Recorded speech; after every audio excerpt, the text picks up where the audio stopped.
Good morning. This is Delhi World Book Fair. New Delhi World Book Fair 2023 at Pragati Maidan. Started on 24th. I'm going to be there today myself. My book is on display. Hall number 5, stall Notion Press. Happy to see you all there.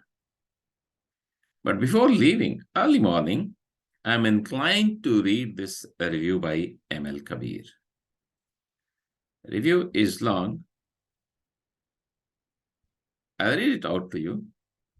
It's a very good impression of the book that he has been able to create for me. Thanks, M.L. Kabir. Thank you very much.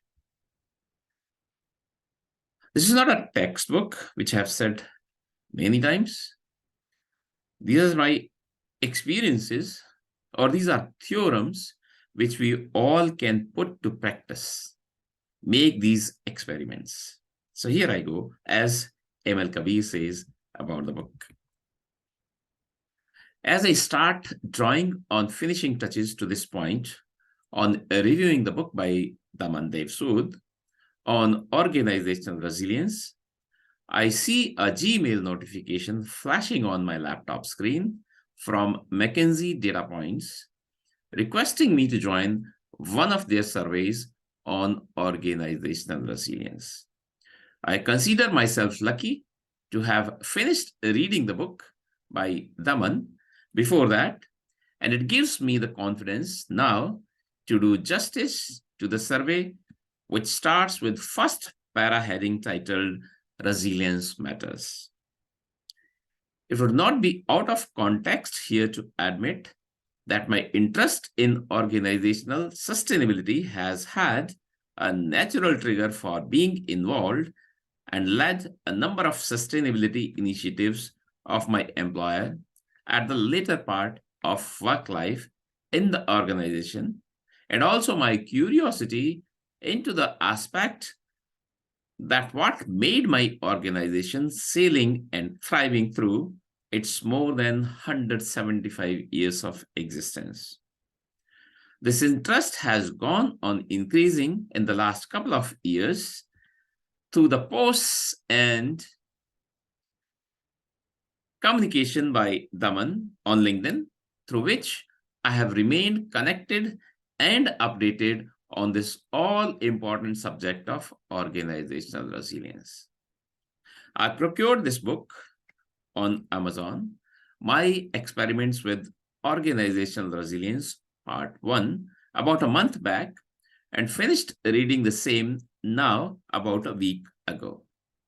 A less than 100 pages book quantitatively would have taken a lesser time to read, but for the reason it takes longer are its quality contents, which make you travel down memory lane and relate many incidents from our work life to the host of snippets that Daman illustrates in his unique style of no mincing of words, since he lives by his commitment doing justice to the title. The book is uniquely structured, with first 15 pages devoted to making the reader acquainted with the concept of organizational resilience, since many like me would have otherwise faced the challenge of understanding the relatively lesser-known domain of organizational resilience. In the next couple of sections, I would make the readers aware of my various learnings and takes after reading the book. I have bifurcated the book in 2 sections for easier presentations of my learnings before the readers, and they are as Section 1, comprising of 4 chapters, chapter 1 to 4, that deal with understanding the concept of organizational resilience as envisioned by the author, and Section 2 deals with a few selected snippets from a long list of 69 of them, each one conveying a clear message of various aspects of resilience in an organizational context. The ones touched upon by me are my so-called favorite ones, which I have understood and could relate to my own experience in corporate life. Organizational resilience is a vast subject and rapidly evolving. In the words of the author himself, I guess it will take a decade at least to be comfortable with the subject.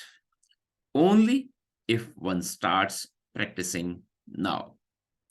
My review is not from the angle of an expert on the subject, since I'm still a learner and wish to enjoy this learning journey to its fullest in not only benefiting myself, but also for the benefits of all others. I am deeply touched by the humility of the author, who has had deep exposure to the subject of organizational resilience for nearly 20 years and known to be an authority in India and abroad. When he says, "Come, walk with me on this journey of learning and sharing forever." And I also resonate this feeling as a baby learner of this subject. There are 4 chapters here, from chapter 1 to chapter 4, which deal with the fundamental aspects of the subject of organizational resilience. Here, the author connects the reader to the core of the subject by differentiating it from BCM or other areas like crisis or risk management in an enterprise. The focus here is on VMV, vision, mission, and values approach, VMV approach. He has taken a real-life organizational mission statement of an enterprise and points out which element can make a difference to make the organization a resilient one. The reference to the ISO 22316-2017 is very relevant in this regard, on the basis of which the author designed the 20-block monster truck model, which could be termed as an exhaustive structure of a resilient organization. The leadership role is well illustrated in chapter 3, where it is beautifully emphasized that mere recording lessons does not help, but learning and sharing such learning with external world makes it a leading organization. He says that risk managing, learning, and continually improving organization with a balanced approach makes the organization truly resilient. This section also touches upon the concept of balanced approach and illustrates with an example from his own and concludes with the statement, the first stepping stone in organizational resilience is the great leadership. Chapter 4 describes the result of a LinkedIn poll conducted by the author to evaluate and assess whether COVID-19 pandemic made the BCM organizational resilience more valued or not. And I leave it for the readers to go through the same when they read the book. Section 2. Under the snippets, which are divided into 69 subsections under chapter 5, I would like to touch upon the topics that have appeared more familiar and appealing to me through my humble exposure to the subject of organizational sustainability. They are coincidentally 10 in number, and I categorize them as top 10 in my understanding of organizational resilience. However, this selection has nothing to do with the importance and impact of the other 59 topics covered by Daman in his unique style, with all having their own relevance and connect with organizational resilience. Subsection 5.5, creativity. I always wondered that an organization to be surviving the test of time must be creative. It may not demonstrate the same externally, but surely it would be a creative one internally. The creativity diagram in picture 8 appears to me very exhaustive, and surely the organization needs to embrace them all in varying degrees to be resilient and successful over a time horizon. Subsection 5.6 to 5.8 around VMV. Reader would be greatly benefited through the understanding of the three VMV modules explained in these chapters. The VMV2 is exceptionally well designed through linkages of ISO modules on BCM and resilience. And I personally love the point on culture that differentiates the two ISO modules. The concept of shared vision, mission, and values are the foundations of collaboration and co-creation in today's fast-changing technology environment driven by organization. Subsection 5.16, people resilience. Atom makes molecules and molecules make matter. Humane make organizations which all that matter, an old saying still so true. The author mentions it more than once in the book that resilient people make resilient organizations. It is people resilience that hold a team together and finally hold the organization together in its journey through challenging phases of its life cycle. I also suggest subsection 5.52, respect and be resilient, and subsection 5.59, retain employees and be resilient in the matter of people resilience. Subsection 5.40, organizational resilience and sustainability. The author attempts to relate organizational resilience and its close linkages to the UN SDGs, which is interesting. Our country has committed to the UN SDGs timeline, and it is so very relevant that organizational resilience have to factor such aspects into its list of actions to remain resilient.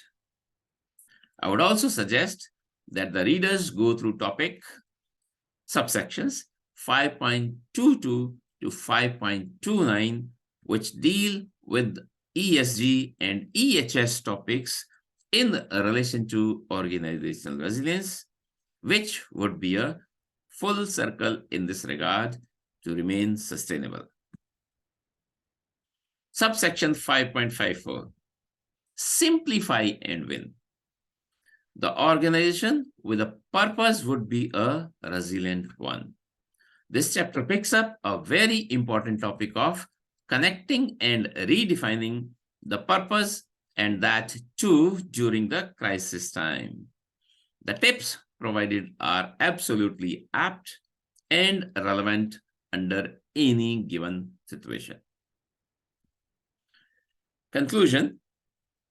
At the end, the book makes an enjoyable reading and dispels any fear on learning and mastering a vast subject like organizational resilience. The great deal of simplicity with which various concepts are explained, with many real-life examples in each chapter, and this simplicity runs through as a common thread in this book. I believe that this simple approach is expected to trigger fire to curiosity and inquisitiveness in the reader's mind to go more in depth into the subject of resilience. The other aspect of the book which appeals most is that the author has made organizational resilience as a common man's subject, thereby breaking the general myth of it being the sole monopoly and domain of extraordinary intelligent and top bracket people. In a country like ours, where even enterprises in the organized sector shy away from the topic, and the academic curriculum of institutes would have just started to include this in their curriculum. Launching a book on organizational resilience in this backdrop, aiming to reach one and all, is certainly a very bold move by the author. We look forward to see more such work from the author in future. Wishing all readers a very happy reading. This was ML Kabir. I also wish all my readers happy reading and learning. Learning and sharing is forever. I'm a lifelong learner myself. Today, Sunday, 26th of February, I will be at Pragati Maidan, hall number 5, stall Notion Press, where my book, My Experiments with Organizational Resilience, Part 1, is on display with a special discount. I look forward to seeing you all there. I'll be there full day today. Thank you.